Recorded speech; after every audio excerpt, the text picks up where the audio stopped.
मुख्तार अंसारी अब इस दुनिया में नहीं रहा।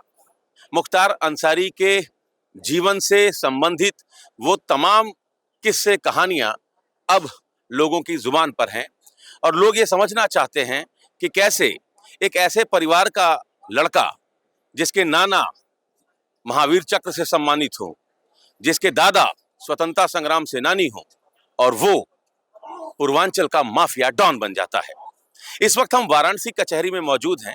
1 अप्रैल को नंद किशोर रुंगटा अपहरण एवं मर्डर केस में अगली तिथि लगी थी। इसके पहले उसको इस मामले में सजा हो चुकी थी एमपी एमएलए कोर्ट से। 5.5 साल की सजा हुई थी, 10,000 रुपए का जुर्माना लगा था। अब इस केस में क्या होगा और नंद किशोर रुंगटा मामला कैसे मुख्तार अंसारी के जीवन में एक निर्णायक मोड़ साबित हुआ, कैसे सांप्रदायिक मामले को लेकर मुख्तार अंसारी मुसलमानों का मसीहा बनने की उसने शुरुआत की थी, इस पर बातचीत करने के लिए विधान चंद सिंह यादव, आप महावीर प्रसाद रुंगटा के वकील हैं। नंद किशोर रुंगटा अपहरण एवं मर्डर केस में उनके भाई को जो धमकी दी गई थी उस मामले में भी आप वकील हैं। वकील साहब, पहले तो हम ये समझना चाहेंगे 1 अप्रैल को अब जब सुनवाई होगी तो मुख्तार तो रहा नहीं जी। हम दोनों पक्ष की ड्यूटी है। हम अभियोजन पक्ष से हैं मुख्तार के विरुद्ध, और उनके भी अधिवक्ता की ड्यूटी है कि हम लोग न्यायालय को बतावें कि उनकी डेथ हो चुकी है। उसके संबंध में न्यायालय बांदा जेल से एक रिपोर्ट मंगा ले।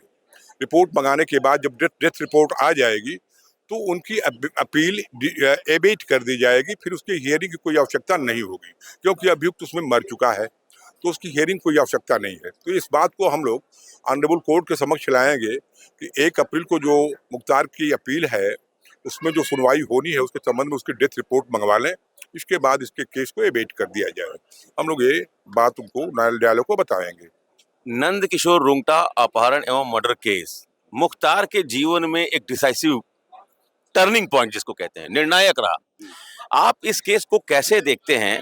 क्योंकि इसके पहले उसके आपराधिक दुनिया के जो गुरु थे उनका नाम था साधु सिंह मकनू सिंह, तो कभी हिंदू मुस्लिम वाला मामला आया नहीं मुख्तार अंसारी को लेके, लेकिन रुंगटा अपहरण और मर्डर केस कैसे उसको सांप्रदायिक दिशा की ओर उसको धकेलता है और कैसे वो मुसलमानों का मसीहा बनने की कोशिश करता है, थोड़ा समझाइए। देखिए, नंद किशोर रुंगटा के अपहरण के बाद उनके परिवार को एक धमकी भरा फोन आया हुआ था 1997 में।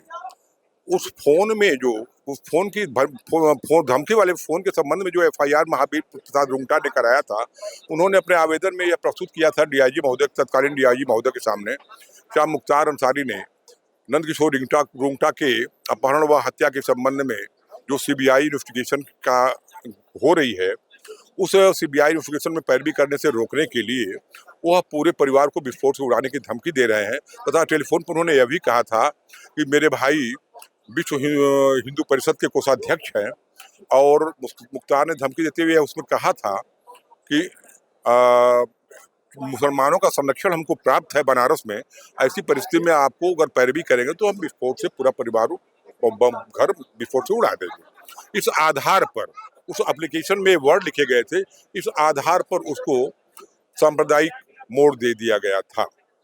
तो आप मानते हैं कि रुंगटा अपहरण मर्डर केस से मुख्तार अंसारी एक तरीके से अब मुसलमानों का मसीहा बनने की वहां से शुरुआत होती है? ऐसा तो कुछ विशेष स्पष्ट नहीं हो रहा है, लेकिन उस आवेदन में इस बात का उल्लेख है कि उन्होंने ये कहा था कि मुसलमानों का संरक्षण हमको वाराणसी में प्राप्त है। तो हो सकता है कि उस आधार पर सांप्रदायिक उनके भावनाओं से उनको जोड़ा गया हो। क्योंकि नंद किशोर रुंगटा खुद भी कोषाध्यक्ष थे, विश्व हिंदू परिषद से जुड़े थे, डॉक्टर अशोक सिंघल जी से उनके नजदीकी संबंध थे, तो इस प्रकरण को हिंदू मुस्लिम के बीच एक वैमनस्य के रूप में तो देखा ही गया था, हिंदू बनाम मुसलमान के बीच के संघर्ष के रूप में देखा गया था, क्योंकि विश्व हिंदू परिषद के कोषाध्यक्ष होने की वजह से नंद किशोर रुंगटा की हत्या और मुख्तार अंसारी उनके गैंग के तमाम उसमें जो अभियुक्त थे वो लगभग मुस्लिम और हिंदू दोनों थे। तो उस व्यू से भी देखा गया कि यह मामला विश्व हिंदू परिषद से जुड़े होने के कारण हत्या की गई होगी, अपहरण किया गया होगा।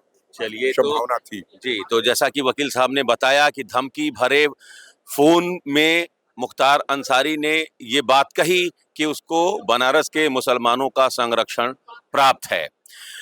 साधु सिंह मखनू सिंह उसके आपराधिक गुरु थे और उसके गैंग में, जो गैंग वो चलाता था, उसमें हिंदू मुस्लिम दोनों समुदाय के लोग थे, हिंदू हो चाहे मुस्लिम। वैसे शार्प शूटर जो उसके काम के थे, दोनों को वो जगह देता था। लेकिन रूंगटा अपहरण और मर्डर केस के बाद मुख्तार अंसारी की दिशा बदली और वहां से एक सीधे सीधे वो मुस्लिम तुष्टीकरण की जो आपराधिक गतिविधियां हैं उसको वो बढ़ावा देने लगा।